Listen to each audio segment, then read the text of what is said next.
الحمد لله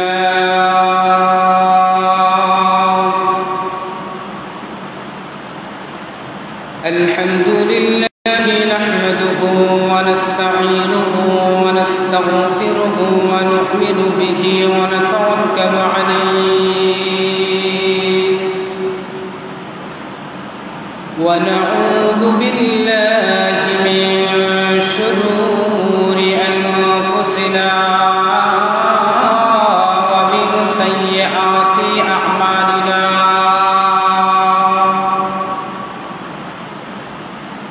من يهده الله فلا مضل له ومن يضلله فلا هادي له ونشهد أن لا إله إلا الله وحده لا شريك له ونشهد أن سيدنا وسندنا وحبيبنا وحبيب ربنا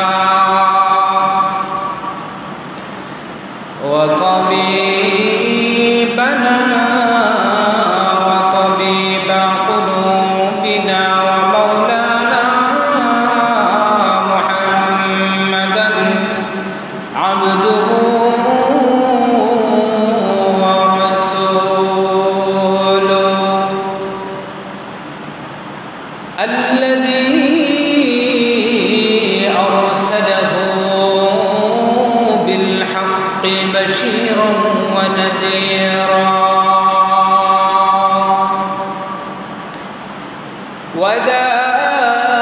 وداعيا إلى الله بإذنه وسراجا منيرا أما بعد فأعوذ بالله من الشيطان الرجيم بسم الله الرحمن الرحيم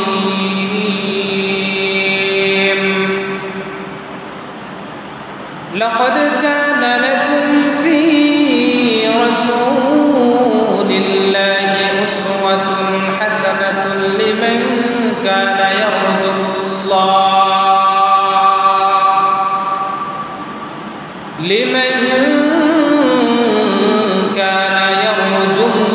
واليوم الآخر وذكر الله كثيرا وعن أبي هريرة رضي الله تعالى عنه أن رسول الله صلى الله عليه وسلم قال كل أمتي يدخلون الجنة إلا من أبى قالوا ومن أبى يا رسول الله قال من أطاعني دخل الجنة ومن عصاني فقد أبى أو كما قال النبي عليه الصلاة والسلام صدق الله مولانا العظيم وصدق رسوله النبي الكريم ونحن على ذلك من الشاهدين والشاكرين والذاكرين والحمد لله رب العالمين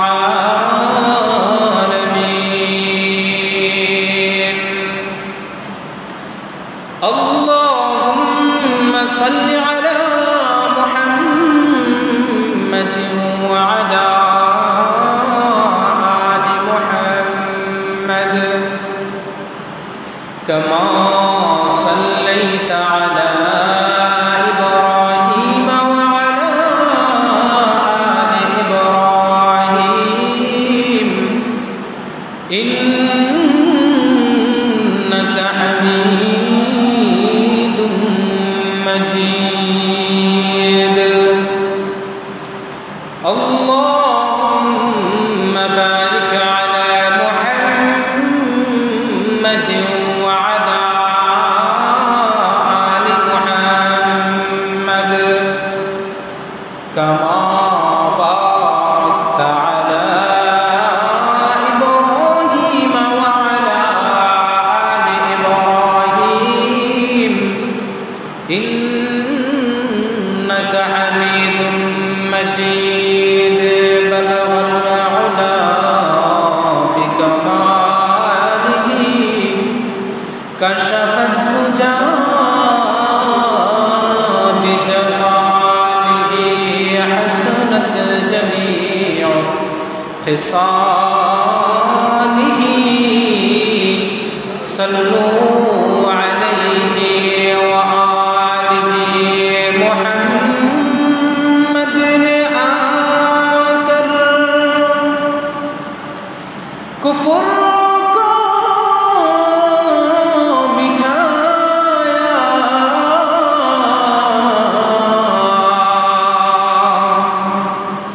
कुफर का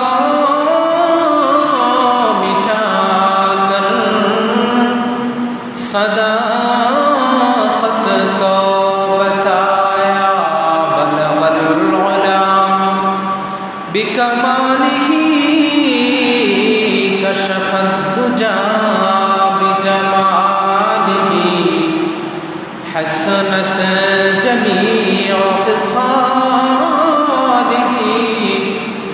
सल्लू अलैहि व आलिहि ला इलाहा इल्लल्लाह ला इलाहा इल्लल्लाह ला इलाहा इल्लल्लाह ला इलाहा इल्लल्लाह सुब्हानल्लाह अल्हम्दुलिल्लाह ला इलाहा इल्लल्लाह ला इलाहा इल्लल्लाह ला इलाहा इल्लल्लाह এই কালিমা মানবে যারা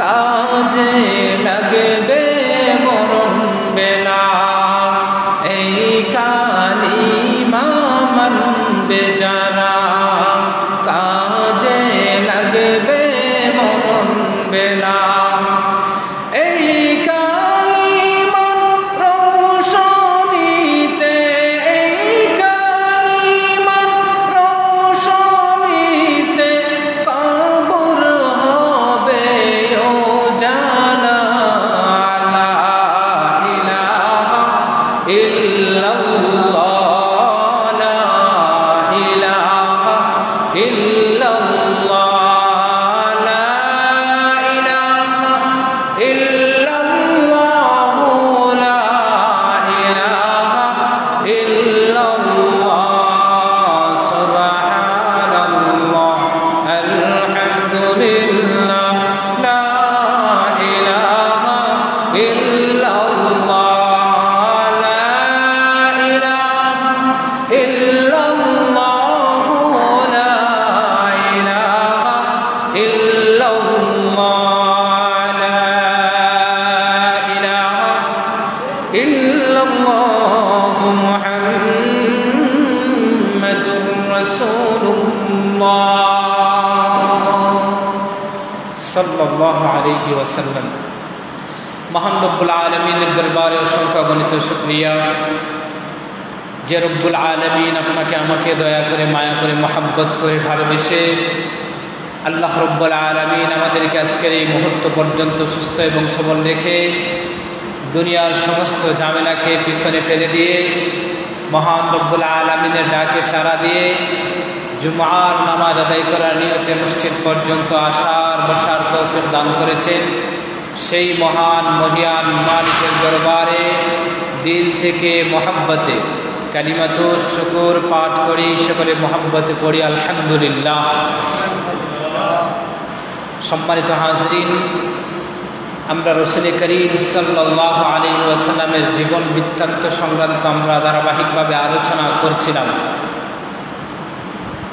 আর এই বিষয় সম্পর্কে আলোচনা করাও আমি মনে করি অত্যন্ত জরুরি, কারণ আপনি আমি শুধু রাসূলের উম্মত এটা মুখে দাবি করলে আমাদের হবে না, বরং যেই নবীর উম্মত আমরা সেই নবী সম্পর্কে আমাদের জানার দরকার আছে না নাই, আমাদের জানতে হবে। এই জন্য তো আমরা অনলাইন মারফতে অনেক সময় আমরা দেখতে পাই, এই যে গত কয়েকদিন আগে একটা ভিডিওতে দেখলাম একজন নেতা বক্তব্য দেওয়ার জন্য দাঁড়াইছেন, রাসূলের সম্পর্কে কিছু বলতে যাবেন, কিন্তু রাসূলের নামটাই তিনি উচ্চারণ করতে পারতেছেন না, রাসূলের নামটাও তার জানা নাই। সম্মানিত হাজিরিন, এই যে আমরা শেষ নবীর উম্মত, এই নবীর নামটা পর্যন্ত যদি আমাদের জানা না থাকে, আমরা যদি উচ্চারণ করতে না পারি, তাহলে আমাদের মতো কপাল পোড়া জাতি, কপাল পোড়া উম্মত এই দুনিয়ার মধ্যে আর কেউ হতে পারে। এজন্য সেই রাসূল সম্পর্কে আমাদের যথাযথভাবে জানতে হবে, আমাদেরকে বুঝতে হবে যে আমরা সাধারণ কোন নবীর উম্মত না, বরং আল্লাহ তাআলা দুনিয়ার যত মানুষ আছে, যত আম্বিয়ে কেরাম সহ সমস্ত মানুষের মধ্যে শ্রেষ্ঠ যিনি মানুষ, সেই মুহাম্মদ আরবি সাল্লাল্লাহু আলাইহি ওয়াসাল্লামের উম্মত হইলাম আমরা। তো সেই নবী সম্পর্কে আমাদের সম্যক ধারণা, এই জিনিসটা আমাদের থাকার দরকার কি দরকার না, আমাদের জানতে হবে। এই জন্য আমরা রাসূল করিম সাল্লাল্লাহু আলাইহি ওয়াসাল্লামের শৈশব থেকে নিয়ে জন্মের আগ থেকে নিয়ে জন্ম পরবর্তী আমরা ধারাবাহিকভাবে আলোচনা শুরু করেছি। ইনশাআল্লাহ আমরা রাসূল করিম সাল্লাল্লাহু আলাইহি ওয়াসাল্লামের ওফাত পর্যন্ত রাসূলের যে জীবনী আছে, জীবনীর মধ্যে কখন কি হয়েছে না হয়েছে, এর জন্য আমাদের দিক নির্দেশনামূলক আমাদের জন্য করণীয় কি আছে, শিক্ষণীয় কি আছে, এই বিষয়গুলো আমরা ধারাবাহিকভাবে আমরা আলোচনা করব ইনশাআল্লাহ। সম্মানিত হাজিরিন, আল্লাহ রাসূল সাল্লাল্লাহু আলাইহি ওয়াসাল্লামের বয়স 8 বা 10 দিন বা 12 দিন কোনো কোনো রিওয়ায়াতে। ওই সময় দুধ পানের জন্য আল্লাহ রাসূল কোথায় গিয়েছিলেন? তায়েফে। কোথায় পাঠানো হয়েছিল? তায়েফের ময়দানে। বনু সাদ গোত্রের সম্ভ্রান্ত ফ্যামিলির একজন মহিলা, যার নাম হচ্ছে হালিমাতুস সাদিয়া রাদিয়াল্লাহু তাআলা আনহা, যাকে আল্লাহ তাআলা তার প্রিয় হাবিবকে দুধ পানের জন্য তিনি মনোনীত করলেন, বাছাই করলেন। আল্লাহ রাব্বুল আলামিন যে কোনো সূরতেই হোক হালিমাতুস সাদিয়া রাদিয়াল্লাহু তাআলা আনহার ঘরের মধ্যে আল্লাহ রাসূলকে পাঠাইলেন। আল্লাহ রাসূল সাল্লাল্লাহু আলাইহি ওয়াসাল্লাম তো সাধারণ দুনিয়ার যে অন্যান্য শিশুরা আছে তাদের মতো তো না, তিনি তো হলেন একজন বরকতি শিশু, যার বরকত হালিমাতুস সাদিয়া রাদিয়াল্লাহু তাআলা আনহা তিনি পরিপূর্ণভাবে আল্লাহ রাসূলের বরকত পেয়েছিলেন, লাভ করেছেন। হযরত হালিমাতুস সাদিয়া রাদিয়াল্লাহু তাআলা বলেন যে মুহাম্মদ আমার গড়ে আসার আগে এইরকম অবস্থা দেখা যাইত, আমার যে গড়ের বকরিগুলা যেগুলো আছে, ওইগুলার যে উলান আছে, ওইগুলার যে স্তন আছে, ওই বকরিগুলার স্তনের মধ্যে দুধ দোহনের জন্য হাত নিলে দেখা যাইত টানতে টানতে স্তনের গোটা ছিঁড়ে যাইত, কিন্তু তবু এক ফোঁটা দুধ আসত না।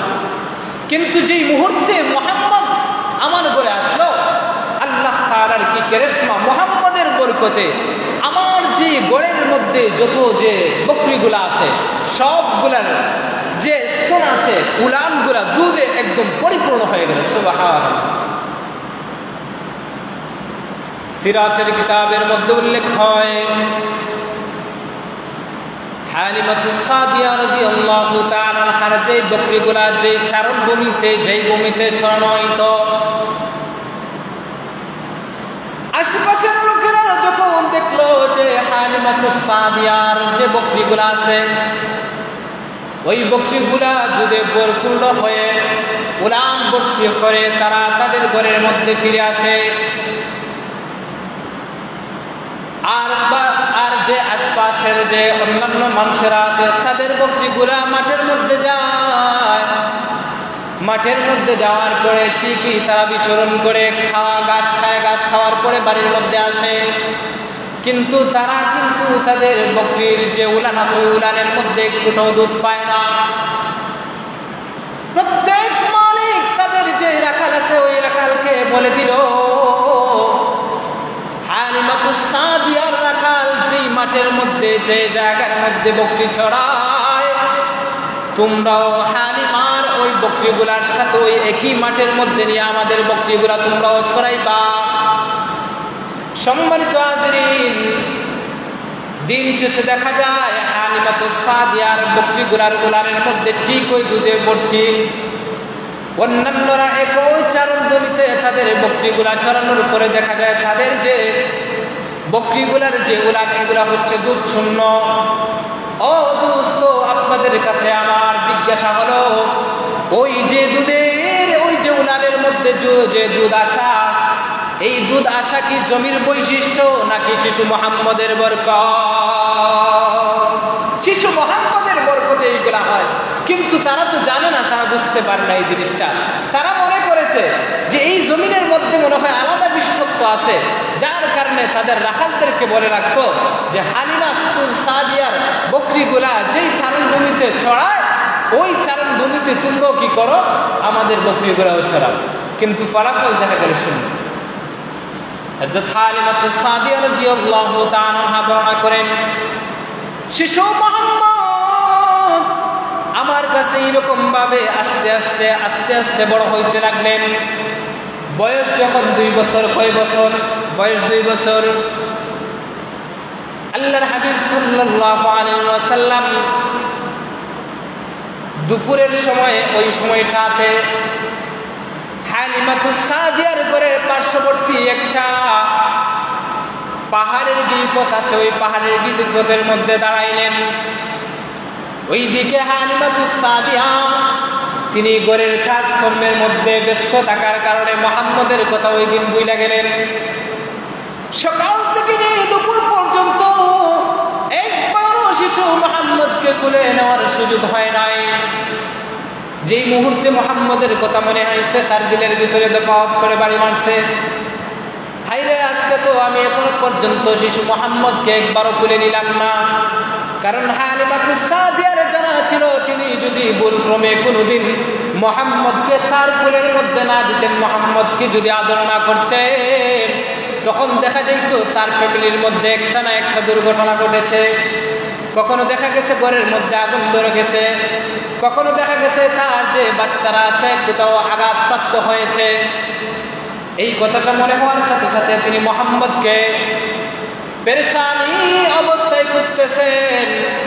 বাড়ির অদূরে ওই যে পাহাড়ের গিরিপথ আছে, ওই পাহাড়ের গিরিপথের মধ্যে তাকায় দেখেন মুহাম্মদ আকাশের দিকে তাকায় তাকায় মুচকে আসে। হালিমাতুস সাদিয়া যেদিন থেকে শিশু মুহাম্মদকে তার বাড়ির মধ্যে এনেছিলেন, তিনি মুহাম্মদ থেকে অলৌকিক কিছু ঘটনাবলী তিনি দেখেছিলেন। হালিমাতুস সাদিয়া শিশু মুহাম্মদকে মুচকি মুচকি অবস্থায় আসতে দেখে তার দিলের ভিতরে বাড়ি দিল। মুহাম্মদ এমনিতে হয়তো হাসে না, হয়তো বা কোনো এখানে ঘটনা ঘটতেছে। চুপিসারে তিনি মুহাম্মদের পিছনে গিয়ে দাঁড়াইলেন। দাঁড়ানোর পরে তিনিও পাহাড়ের যে গিরিপথ আকাশের দিকে তাকান, আকাশের দিকে তাকায় দেখেন একটা স্বর্ণের তক্তা দেখা যায় আকাশের মধ্যে উঠতেছে।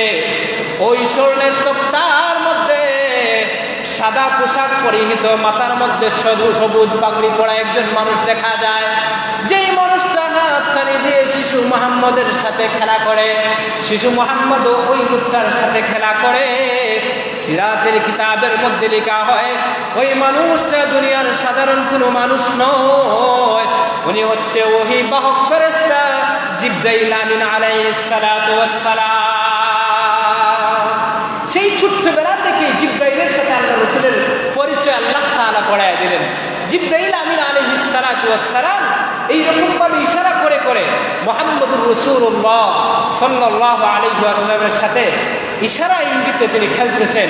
আর ওই সময় 2 বছর যখন বাচ্চার বয়স হয় তখন স্বাভাবিক দেখবেন বাচ্চার মুখ ফুটে কি ফুটে না।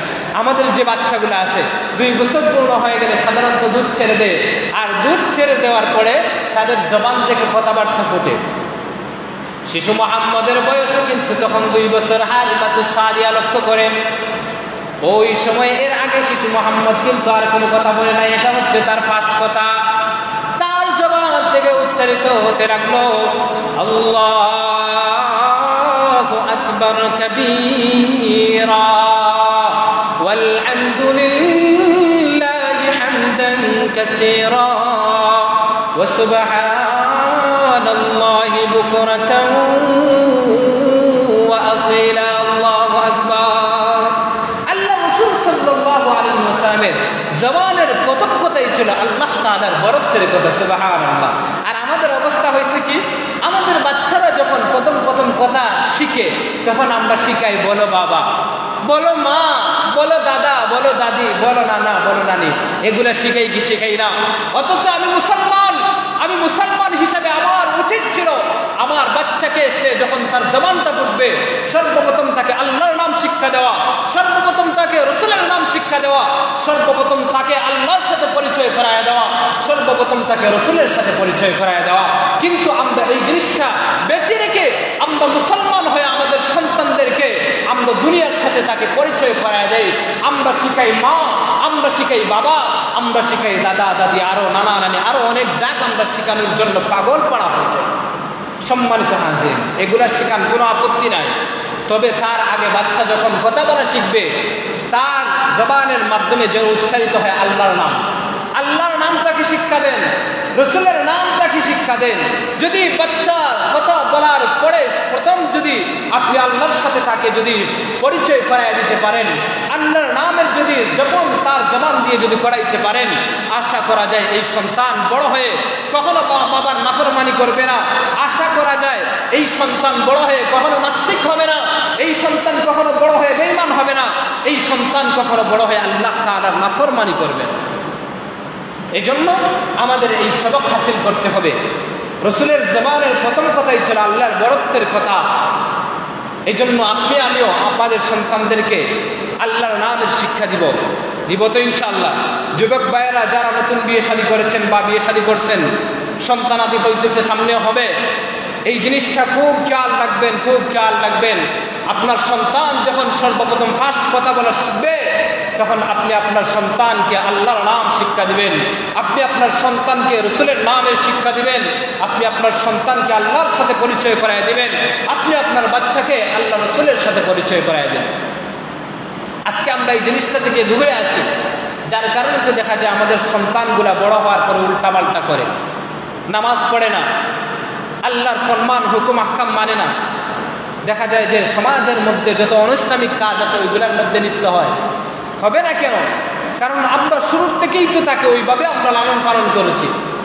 আপনি আমি যদি শুরু থেকেই যদি তাকে মুসলমানিত্ব যে জিনিসটা ওই জিনিসটা যদি তাকে শিখাইতাম, তাহলে সে শুধু নামে মুসলমান হইতো না, বরং কর্মেও বাস্তবে সে কিন্তু মুসলমান হিসেবে গড়ে উঠত। এই জন্য এই জিনিসগুলো আমাদের খেয়াল রাখতে হবে।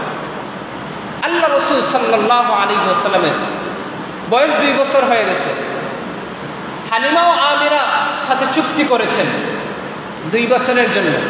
2 বছর পূর্ণ হয়ে গেছে, মক্কা এখন তার মায়ের কাছে ফেরত দিয়ে আসবেন, কিন্তু মন মানতেছিল না। কারণ ওই যে বরকত যে পাইছেন, এই বরকত পাওয়ার পরে হালিমাতুস সাদিয়ার মন মানতেছে না যে মুহাম্মদকে আমি আমিনার কাছে আবার ফেরত দিই। তিনি আস্তায় পস্তায় গেলেন মক্কার মধ্যে যাওয়ার পরে আল্লাহ রাসূলের মার কাছে যখন তাকে সুপুর্দ করতে যাবেন, আবার এইদিকে মনও মানতেছে না। হঠাৎ করে আল্লাহ তাআলা হালিমাতুস সাদিয়ার যে মনের আকুতি, এই মনের আকুতিটাকে কবুল করে নিলেন। দেখা গেল মক্কার মধ্যে এমন একটা মহামারী দেখা দিল, প্লেগ গ্রুপ। যে প্লেগ গ্রুপ মহামারী দেখা দেওয়ার কারণে হালিমাতুস সাদিয়া আমিনার কাছে আরজ করলেন যে আপনার মুহাম্মদকে আমার কাছে আরো কিছু দিনের জন্য দিয়ে দেন না। আমিনাও তিনি রাজি হয়ে গেলেন। রাজি হওয়ার পরে হযরত হালিমাতুস সাদিয়া তিনি মুহাম্মদকে নিয়ে আবার বাড়ির মধ্যে ফিরে আসলেন।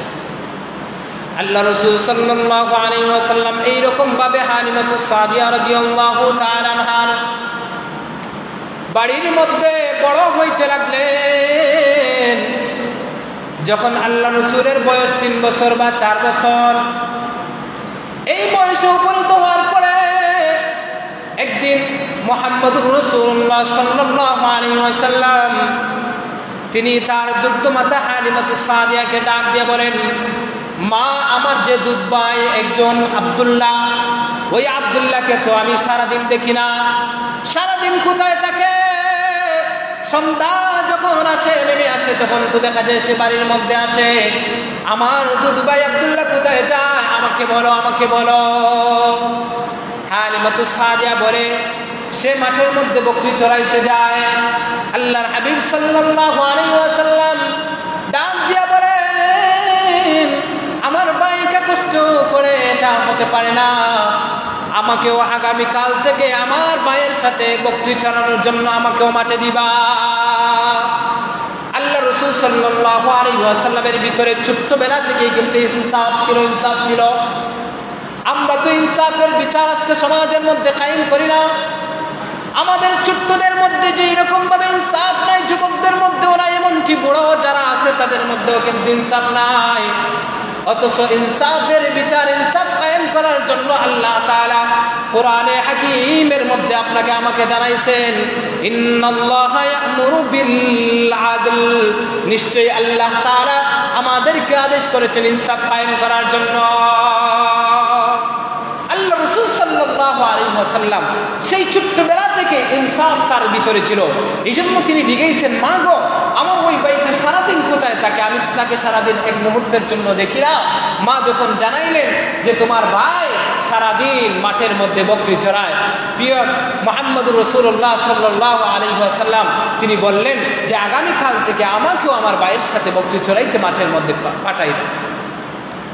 কিতাবের মধ্যে লেখা হয় শিশু মুহাম্মদ তার দুধ ভাই আব্দুল্লাহর সাথে মাঠের মধ্যে বকরি চড়াইতেন। এইরকম ভাবে তিনি আসা যাওয়া করতেছেন। একদিনের ঘটনা, একদিন দেখা গেল কিছু মানুষ আকাশ থেকে নাজিল হইল।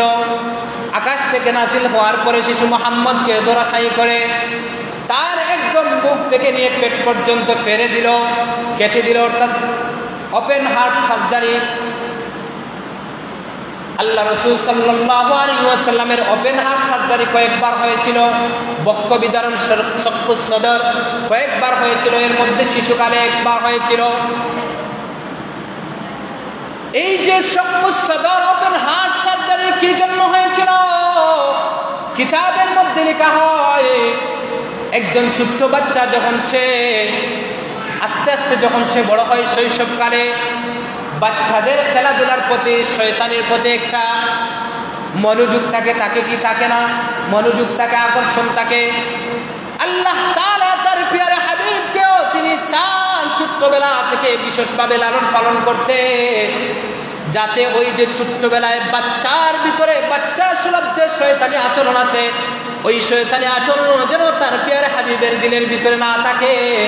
এজন্য আল্লাহ রাব্বুল আলামিন ছোট্টবেলায় শৈশব করে তার প্রিয় হাবিবের ওপেন হার্ট সার্জারি করে ভিতরে যে আত্মাটা আছে, ওই আত্মাটা কোনো বর্ণনায় জমজমের পানি দ্বারা, আবার কোনো বর্ণনায় পাওয়া যায় হাউজে কাউসারের পানি দ্বারা দৌত করে পরিষ্কার করে আবার ফেরেশতাদের মাধ্যমে তার জায়গার মধ্যে ফিটিং করে দিলেন, যাতে মুহাম্মদের দিলের ভিতরে শৈশবের কারণে বাচ্চা সুলভ যে আচরণ আছে, ওই আচরণটাও যেন তার দিলের ভিতরে না থাকে। দুধ ভাই আব্দুল্লাহ যখন দেখলেন তার কুরাইশি ভাইকে মাটির মধ্যে শোয়াইয়া কয়েকজন মানুষ তার বুকটাকে ছিঁড়ে দিয়েছে, দৌড় দিয়ে বাড়ির মধ্যে চলে গেলেন। বাড়ির মধ্যে যাওয়ার পরে মাকে ডাক দিয়ে বললেন, মা কোথায় গেলা? আমার ওই যে কুরাইশি ভাই, তাকে কয়েকজন মানুষ আকাশ থেকে নাজিল হয়ে জমিনের মধ্যে শোয়া দেয়া তার বুকটাকে একদম ছিঁড়ে দিয়েছে। ওই অবস্থায় আমি তাকে মাঠের মধ্যে রেখে এসেছি। হালিমাতুস সাদিয়া আল্লাহ রসুলের এই কথাটা শোনার পরে তিনি দৌড় দিয়ে মাঠের মধ্যে গেলেন। মাঠের মধ্যে যাওয়ার পরে তিনি দেখতে পান শিশু মোহাম্মদ মাঠের একটা করোনারে ভীত সন্তুষ্ট অবস্থায় তিনি মাঠের মধ্যে বসা আছেন। যাওয়ার পর জিজ্ঞেস করেন, মোহাম্মদ তোমার কি হয়েছে? শিশু মোহাম্মদ ডাক দিয়ে বলেন, মা গো, আমি মাঠের মধ্যে বকরি চড়াইতেছিলাম, এমন সময় তাকায় দেখলাম আকাশ থেকে কয়েকজন মানুষ নাজিল হয়ে আমাকে ধরাশায়ী করে মাটির মধ্যে শোয়া আমার বুক থেকে নিয়ে পেট পর্যন্ত ছিঁড়ে দিয়েছে। এরপরে আমার ভিতর থেকে কি যেন বের করেছে, এরপরে আমি আর কিছু জানি না। আল্লাহ রসুলের যে বুকের কাপড় যে আছে ওই কাপড়টা সরাইলেন, সরানোর পরে তাকায় দেখেন যে ঠিক ওই এই যে পেট যে বুক যে ছিঁড়া হয়েছে এই ছিঁড়ার দাগটা এখনো পর্যন্ত বিদ্যমান আছে। তবে সাধারণত দেখবেন আপনি আমি যে যখন যাদের সার্জারি হয়, ওপেন হার্ট সার্জারি, তারা যখন সার্জারি করায় দীর্ঘদিন পর্যন্ত কিন্তু এখানে গা থেকে যায়, শুকায় না। কিন্তু আল্লাহ রসুল সাল্লাল্লাহু আলাইহি ওয়াসাল্লামকে তো দুনিয়ার কোনো সাধারণ ডাক্তার দ্বারা সার্জারি করা হয় নাই, বরং আকাশ থেকে ফেরেশতারা এসে আল্লাহ রসুলের ওপেন হার্ট সার্জারি করেছে, যার কারণে গা এইগুলা অক্ষত থাকে নাই, ওইগুলা থাকে নাই, বরং দেখা গেছে মুহূর্তের মধ্যে ওগুলো শুকায় গেছে। হালিমাতুস সাদিয়া রাদিয়াল্লাহু তাআলা আনহা যখন দেখলেন এইরকম অবস্থা, আমি তো মক্কা থেকে আমিনার কাছ থেকে এই শিশু মোহাম্মদকে আমানত হিসেবে নিয়ে এসেছি, সুতরাং এই অবস্থায় আর তাকে আর আমার কাছে রাখা যায় না, আমি তাকে তার মায়ের কাছে আমি ফেরত দিয়ে দিব। মার কাছে নিয়ে গেলেন, নিয়ে যাওয়ার পরে মাকে সন্দেহ দিবেন, এমন সময় আমিনা ডাক দিয়ে বলেন, হালিমা তুমি না নেওয়ার সময় কত আগ্রহ করে তুমি আমার কাছ থেকে নিয়ে গেলা, কিন্তু এত তাড়াতাড়ি আবার মোহাম্মদকে আমার কাছে ফিরিয়ে দেনা কারণ কি? হালিমাতুস সাদিয়া ডাক দিয়ে বলে, আমিনা গো,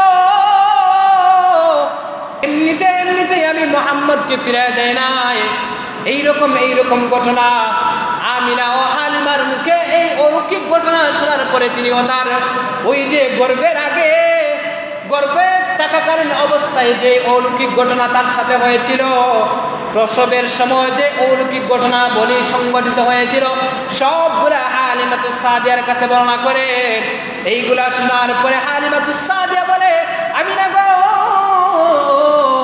তুমি হইলা ভাগ্যবতী মহিলা, তোমার গর্ভের এই মোহাম্মদ দুনিয়ার সাধারণ কেউ শিশু নয়। আমার মন করে এই মোহাম্মদ বড় হয়ে কিছু একটা হবে। সম্মানিত হাজিরিন, আল্লাহ রাসূল সাল্লাল্লাহু আলাইহি ওয়াসাল্লাম এইরকম ভাবে মায়ের কাছে এখন তিনি থাকতে শুরু করলেন, মায়ের কাছে থাকতে লাগলেন। শিশু বয়সে খেলাধুলার জন্য মাঠের মধ্যে যান, নিজে খেলাধুলা করেন না, অন্যান্য শিশুরা যারা আছে সবাই খেলাধুলা করে, তিনি শুধু মাঠের এক পাশে বৈশা বাচ্চাদের খেলাধুলা তিনি এগুলা উপভোগ করেন, কিন্তু নিজে কখনো খেলেন নাই। এইরকম ভাবে আল্লাহ রাসূল সাল্লাল্লাহু আলাইহি ওয়াসাল্লামের বয়স পেরিয়ে যখন 6 বছরের একদম কাছাকাছি চলে গেল,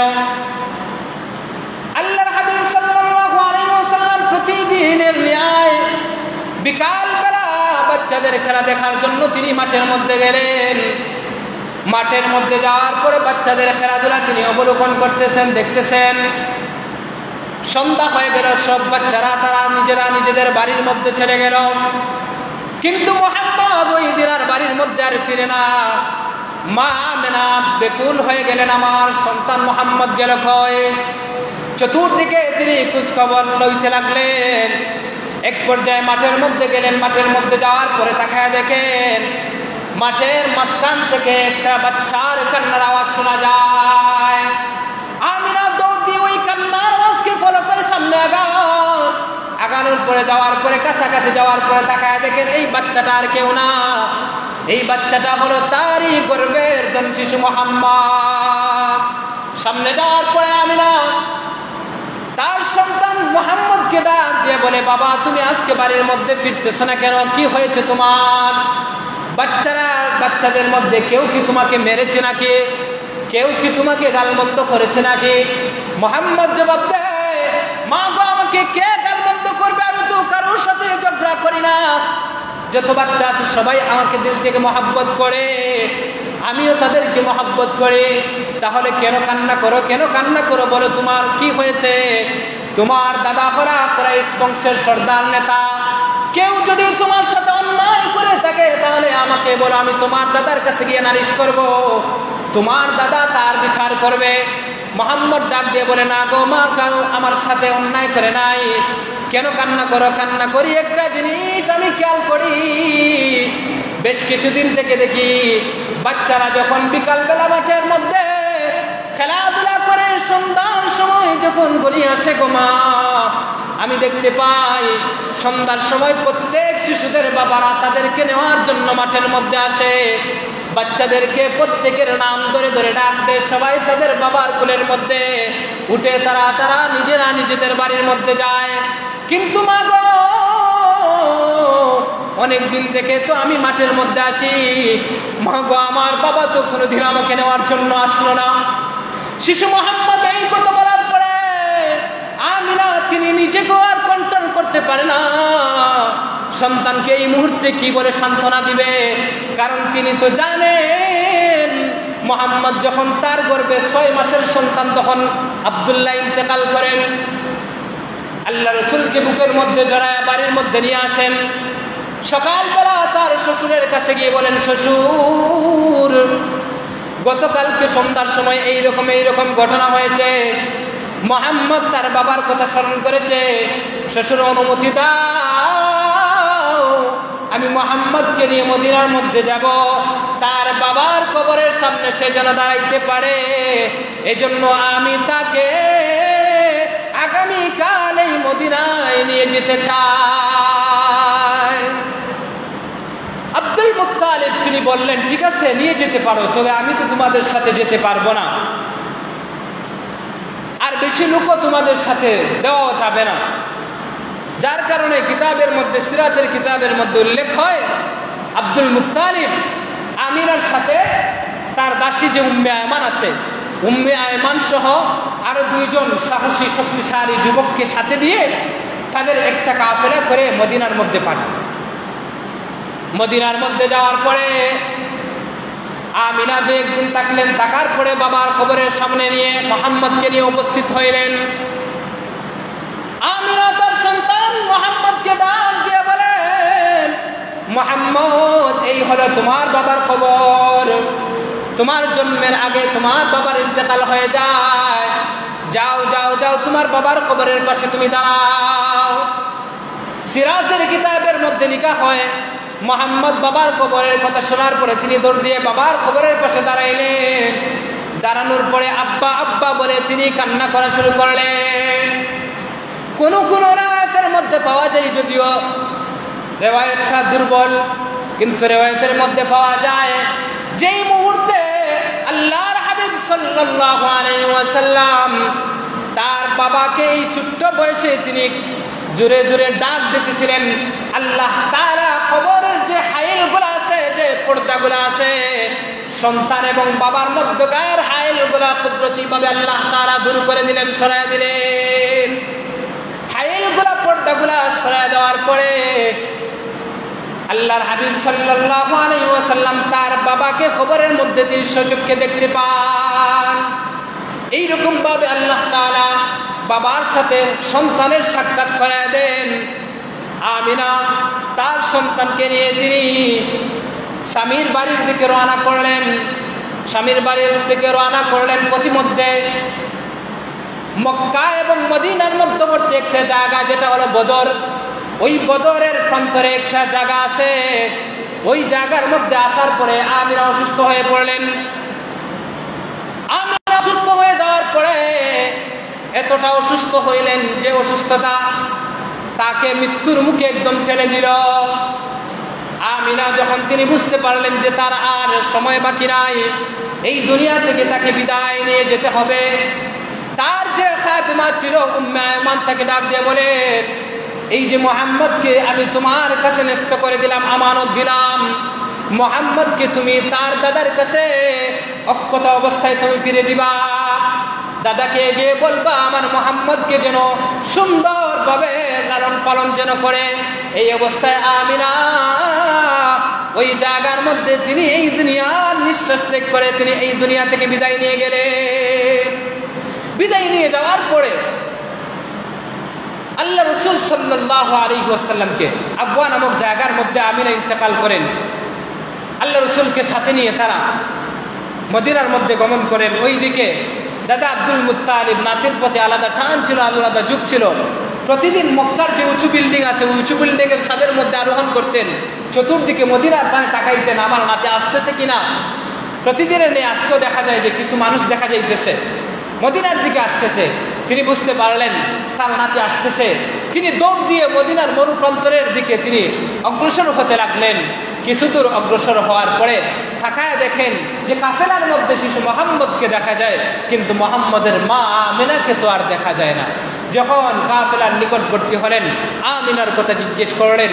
আমিনার কথা জিজ্ঞেস করার পরে জবাব আসলো যে আমিনা তো আব্বা নামক জায়গার মধ্যে আসার পরে অসুস্থ হয়ে তিনি ইন্তেকাল করেছেন। আল্লাহ রসুল সাল্লাল্লাহু আলাইহি ওয়াসাল্লামের বয়স তখন মাত্র 6 বছর। রসুলের লালন পালনের জিম্মাদারির দায়িত্ব আল্লাহ তাআলা ন্যস্ত করেন তার দাদার হাতে। দাদার পরশে থেকে দাদার মহব্বতে তিনি বড় হইতে লাগলেন। আল্লাহ রসুলের বয়স যখন 8 বছর 2 মাস 10 দিন, এই সময়ে উপনীত হওয়ার পরে আব্দুল মুত্তালিব তিনিও মুমূর্ষ অবস্থায় হয়ে যান। তিনিও বিছানার মধ্যে পড়ে যান, অসুস্থ হয়ে পড়েন। মৃত্যুর আর সময় বাকি নাই। মুমূর্ষ অবস্থায় তার যে 9 সন্তান আছে, বাকি যে 9 সন্তান আছে সবাইকে ডাক দিলেন। সবাইকে ডাক দেওয়ার পরে এক একজন সামনে আসলেন। আসার পরে সবাইকে বললেন, উদ্দেশ্য করে বললেন যে আমার হয়তোবা মরণের আর বেশি দিন বাকি নাই। আমি চাই আমার জীবদ্দশায় আমার নাতি মোহাম্মদকে তোমাদের মধ্যে কারো কাছে ন্যস্ত করে দিয়ে যেতে। তোমাদের মধ্যে কে আমার নাতি মোহাম্মদকে নিবা? কেউ কথা বলতেছে না, সবাই চুপ। বড় সন্তান জাফর সামনে আগায় গেলেন। আগায় গিয়ে বললেন, বাবা আমাকে কি দিবেন? যদি আমাকে দিতে চান দিতে পারেন। আব্দুল মুত্তালিব ডাক দিয়ে বলে, না রে, না তোরে দেওয়া যাবে না, কারণ তুই হইলে একজন ব্যবসায়ী মানুষ। বছরের অধিকাংশ দিন তুই ব্যবসার জন্য দেশের বাহিরে থাকোস। তোর কাছে যদি আমার নাতিকে দেই তাহলে তুই আমার নাতিকে সঠিকভাবে লালন পালন করতে পারবি না, সুতরাং তোকে দেওয়া যাবে না। আব্বাস সামনে গেলেন। আব্বাস সামনে যাওয়ার পরে বাবাকে ডাক দিয়ে বলেন, বাবা আমাকে কি দিবেন? আব্দুল মুত্তালিব বলেন, না রে আব্বাস, তোরেও দেওয়া যাবে না, কারণ তোর সংসার এমনিতেই টানাটানির মধ্যে দিয়ে চলে। আর উল্টো দিকে তোর সন্তান অনেকগুলা, তোর বাচ্চা কাচ্চা অনেকগুলা, এইগুলাকে ঠিক মতো তুই লালন পালন করতে পারস না। আমি আমার মোহাম্মদকে যদি তোর হাতে ন্যস্ত করে দেই তাহলে আমার মোহাম্মদ কষ্টের মধ্যে পড়ে যাবে, সুতরাং তোকে দেওয়া যাবে না। এইরকম ভাবে হযরত আমির হামজা তিনি সামনে আসলেন। আমির হামজা সামনে আসার পরে বললেন, বাবা আমাকে কি দিবেন? আব্দুল মুত্তালিব বলেন, না তোরেও দেওয়া যাবে না, কারণ তুই হইলে নিঃসন্তান, তোর কোনো সন্তান নাই। আর যার সন্তান নাই সে কিন্তু বুঝে না সন্তানের কদর কি, সন্তান লালন পালন কিভাবে করতে হয়। নিঃসন্তান কিন্তু সে বুঝে না, সুতরাং তোকেও দেওয়া যাবে না। এক পর্যায়ে আবু লাহাব সেও আসলো, বাবা আমাকে কি দিবেন? আব্দুল মুত্তালিব বলেন যে না, তোরে দেওয়া যাবে না, কারণ তোর যে স্বভাব, তোর বউয়ের যে স্বভাব, তুই একটা জঙ্গলি, তোর বউ আরো বড় জঙ্গলি। কিতাবের মধ্যে লেখা হয় আবু লাহাবের যে বউ ছিল উম্মে জামিল, সে সারাদিন জঙ্গলের মধ্যে থাকতো, শুধু কাঠ এইগুলা কুড়াইতো। কাঠ কুড়াইয়া ওগুলা কি করতো? বাজারের মধ্যে নিয়ে বিক্রি করতো। আব্দুল মুত্তালিব বলেন, না তুই তো আস্তে একটা জঙ্গলি, তোর বউ একটা বড় জঙ্গলি, সুতরাং তোকে দেওয়া যাবে না।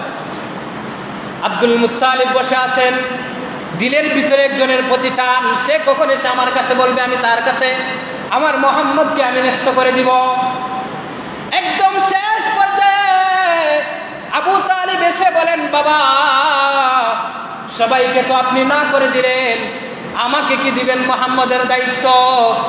তখন আব্দুল মুত্তালিব ডাক দিয়ে বলেন, বাবারে আমি তো এতক্ষণ পর্যন্ত তোর জন্যই অপেক্ষা করতেছিলাম। সুবহানাল্লাহ, নে নে নে আমার মোহাম্মদকে আমি তোর হাতে ন্যস্ত করে দিলাম। আমার মন বলে আমার ইন্তেকালের পরে আমার মোহাম্মদকে তুই যথাযথভাবে দেখাশোনা করবে, আমার মোহাম্মদকে তুই যথাযথভাবে লালন পালন করবে। এই জন্য তো কিতাবের মধ্যে লেখা হয়, আপনারা জানেন আবু তালিব আল্লাহ রসুলকে এমন ভাবে লালন পালন করে বড় করেছিলেন, এমনকি নবুয়ত প্রাপ্তির পরে যখন আল্লাহ রসুলের উপর মক্কার কাফির কুফাররা চতুর্দিকে নির্যাতন ইস্তিমরার চালিয়েছিল, ওই মুহূর্তে আবু তালিব তিনি ঘোষণা দিয়েছিলেন, বাতিজা যে যাই বলো, আমি আবু তালিব যতদিন জিন্দা আছি দুনিয়ার বুকে সব সময় আবু তালিব তোমার সাথে আছি। আবু তালিব সব সময় আল্লাহ রাসূল সাল্লাল্লাহু আলাইহি ওয়াসাল্লামের সাথে ছিলেন। কারণ ওই যে আব্দুল মুত্তালিবের যে 10 সন্তান ছিলেন, এই 10 সন্তানের মধ্যে আব্দুল্লাহ এবং আবু তালিব ওনারা ছিলেন দুজন এক মায়ের সন্তান। যেহেতু আপন ভাইয়ের একই মাতৃগর্ভের ভাই, ওই ভাইয়ের সন্তান বাতিজা মুহাম্মদ, এই বাতিজার প্রতি আলাদা একটা মহব্বত থাকবে না? অবশ্যই থাকবে। সম্মানিত হাজিরিন, আল্লাহ রাসূল সাল্লাল্লাহু আলাইহি ওয়াসাল্লামের বয়স তখন 8 বছর 2 মাস 10 দিন, তখন দাদারও ইন্তেকাল হয়ে যায়। আর আল্লাহ তাআলা দুনিয়াবাসীকেও এই জিনিসটা দেখাইতে চান যে এই যে সন্তান, এই সন্তানকে দুনিয়ার কোনো মানুষের কাছে স্থায়ীভাবে দায়িত্ব দিয়ে আমি তাকে লালন পালন করতে চাই না, বরং আমি মহান রব নিজ দায়িত্বে বিশেষভাবে আমি মুহাম্মদকে বড় করতে চাই। সম্মানিত হাজিরিন, আল্লাহ রাসূল সাল্লাল্লাহু আলাইহি ওয়াসাল্লাম এই রকম যুবক বয়সে উপনীত হলেন। যুবক বয়সে উপনীত হওয়ার পরে সমাজের যে অন্যায় অবিচার যেগুলো আছে ওইগুলোর বিরুদ্ধে তিনি সবসময় কথা বলতেন, যার কারণে কিতাবের মধ্যে লেখা হয় ওই যুবক বয়সে যুবকদেরকে সাথে নিয়ে আল্লাহ রাসূল একটা সংগঠন করেছিলেন, যেই সংগঠনের কাজ ছিল অসহায় মানুষ যারা আছে, নিপীড়িত নির্যাতিত মানুষ যারা আছে তাদের অধিকার আদায় করে দেওয়া, আর যারা গরিব মানুষ আছে তাদেরকে সাহায্য সহযোগিতা করা। আর ওই যে সংগঠন, ওই সংগঠনের নাম আল্লাহ রাসূল দিয়েছিলেন হিলফুল ফুজুল। এই সংগঠনের মাধ্যমে আল্লাহ রাসূল সাল্লাল্লাহু আলাইহি ওয়াসাল্লাম যুবকদেরকে নিয়ে ভালো কাজ করতেন। কিন্তু আফসোসের বিষয়, আমাদের বর্তমান সমাজের যে যুবকেরা আছে, বর্তমান যে সমাজের যুবকেরা আছে, ইসলামিক কাজ করবে, দ্বীনি কাজ করবে, এইগুলোর প্রতি কোনো ঝোঁক নাই। দেখা যায় সমাজের মধ্যে যত নিকৃষ্ট কাজগুলো আছে এইগুলা তারা সবসময় প্রতিনিয়ত করে থাকে। এজন্য যুবক ভাইরা, আপনাদের কাছে আরজি পেশ রাখতে চাই, একটা জিনিস খেয়াল করে রাখবেন, আপনারা হলেন মুসলমান ঘরের সন্তান। আপনাদের মাধ্যমে উচিত ছিল যে দ্বীনি যে কার্যাবলী যেগুলো আছে ওইগুলা সম্পাদন করা, অন্যায় অবিচার যেগুলো আছে ওইগুলোর বিরুদ্ধে রুখে দাঁড়ানো আপনাদের জন্য উচিত ছিল। কিন্তু দেখা যায় আমাদের সমাজের যে যুবকেরা আছে তারা কিন্তু অন্যায়কে সাপোর্ট করে। দেখবেন কেউ যদি কোনো রকমের একটু নেতা টাইপের যদি হয়ে যায়, কোনো দলের যদি সভাপতি হয়ে যায়, সেক্রেটারি হয়ে যায়, তখন দেখবেন যত আকাম কুকাম আছে সবগুলাই তার মাধ্যমে হয় কি হয় না? কেন হবে? আপনি দায়িত্বশীল হয়েছেন, আপনার উচিত হলো আপনার অধীনস্থ যারা আছে তাদেরকে সুন্দরভাবে চালানো, এটা আপনার দায়িত্ব ছিল। আজকে আফসোসের বিষয়, হয়তো আপনাদের কাছে খারাপ লাগতে পারে, আমাদের যুবকেরাদের অবস্থা এমন হয়েছে যে বোঝা যায় না সে মুসলমান নাকি হিন্দুর ঘরে। কারণ আমাদের মধ্যে যে ওয়েস্টার্ন যে কালচার, ওই ওয়েস্টার্ন কালচার আমাদের মধ্যে এসে পড়ার কারণে আজকে দেখা যায় যে বড় মানুষ হয়ে গেছে, যুবক বয়স 18 বছর 20 বছর, সেও হাফ প্যান্ট পরে রাস্তার মধ্যে অবাধে মায়ের সামনে চলাফেরা করে, বোনের সামনে চলাফেরা করে, একটু লজ্জাও লাগে না। এরকম সন্তান আছে না নাই? এরকম যুবক আছে। এজন্য যুবক একটা জিনিস খেয়াল রাখতে হবে, আপনি প্রাপ্তবয়স্ক, আপনার জন্য হাঁটুর নিচ পর্যন্ত ডেকে রাখা, নাভি থেকে নিয়ে হাঁটুর নিচ পর্যন্ত ডেকে রাখা, এটা আপনার জন্য দায়ী ফরজ। আপনার কি একটু লজ্জা লাগে না যে আপনি বড় হয়ে গেছেন, আপনি অবাধে আপনার মায়ের সামনে হাফ প্যান্ট পরে আপনি চলাফেরা করেন, আপনার বোনের সামনে আপনি হাফ প্যান্ট পরে চলাফেরা করেন? এটাকে আপনার বিবেকে কেউ একটু বাধা দেয় না? এজন্য খবরদার, আল্লাহর রাস্তায় আপনাদের পায়ে হাত থেকে বলি, অনুরোধ আপনাদের কাছে, যুবক যারা আছেন এইগুলা কখনো করবেন না। অনেকেই বলে হুজুর গরম লাগে। আরে ভাই, কোনো অনুষ্ঠানে অ্যাটেন্ড করতে গেলে, কোনো কোথাও যাইতে গেলে তখন তো দেখা যায় যে লম্বা প্যান্ট জিন্সের প্যান্ট পরে যান, তখন তো আর বলেন না হুজুর গরম লাগে, সামাজিকতা বুঝেন। কিন্তু যে বাড়ির মধ্যে যে আপনি যে এইরকমভাবে বেপরদা অবস্থায় যে আপনি প্যান্ট পরে যে আপনি চলাফেরা করেন, এইগুলা কেন করেন? আপনার বিবেকে একটু নাড়া দেয় না? এজন্য আল্লাহর রাস্তায় আপনাদেরকে বলি, ভুল বুঝবেন না, খারাপ বুঝবেন না। আমার কাছে খারাপ লাগে, জানি না আপনাদের কাছে হয়তো ভালো লাগে, আমার কাছে খারাপ লাগে। আর ইসলামে এটাকে নিষেধ করে, এই জন্য আমি আপনাদেরকে বলতেছি, ওয়াজ কিসের জন্য? নসিহতের জন্য তো না, আমাদের সংশোধনের জন্য ওয়াজ।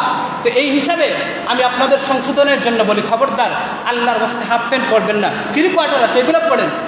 সমাজের মধ্যে অনেক সন্তান আছে, অনেক ছেলে আছে, যুবকেরা আছে, এই যে নিষ্পেশাব পর্যন্ত 3 কোয়ার্টার প্যান্ট আছে কিনা নাই, এইগুলো পরলে তো আপনার কি হয় না, ফরজ তরক হয় না, এইগুলো দেখতেও সুন্দর দেখা যায় 3 কোয়ার্টার পরে। আপনি যে হাঁটুর উপর যে আপনার যে প্যান্ট একটা উঠে গেল, এইগুলো কেন পরবেন? ওইগুলো পরিত্যাগ করেন। আল্লাহ রাব্বুল আলামিন যেন আমাদেরকে এইগুলোর উপর আমল করার তৌফিক দান করেন। ওয়া আখিরু দাওয়ানা আলহামদুলিল্লাহ।